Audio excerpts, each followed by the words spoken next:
on the dole, and the dole will keep me. Mightn't be much, but it'll be something.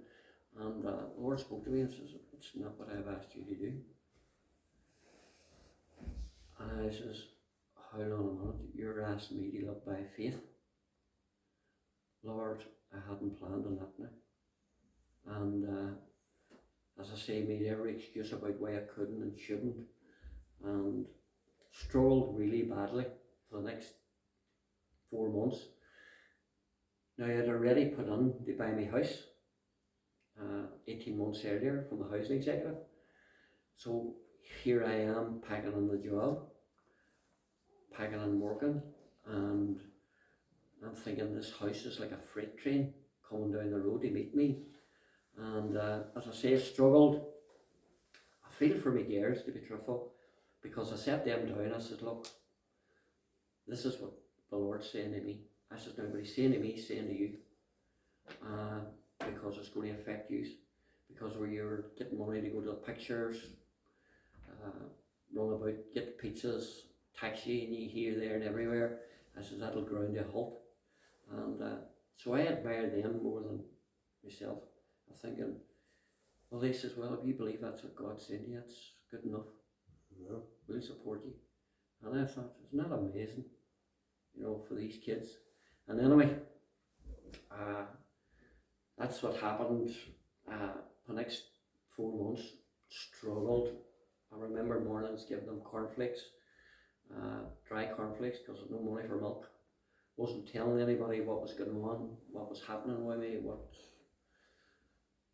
was going on in my life. And then the eldest girl, Lisa, she started out with the man that she's married to, Barry, but she started out with him, and his sister was getting married, and I got invited to the wedding.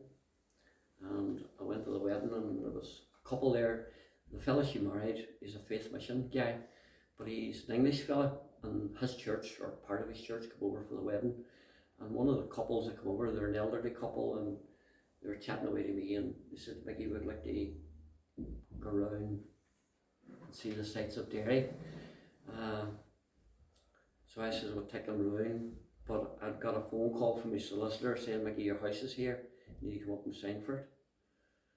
And I remember thinking, Lord, here I am. I can't even buy milk or cornflakes. How am I ever going to pay a mortgage? And I wrestled and prayed and fasted. And I says, "Right, Lord, you called me.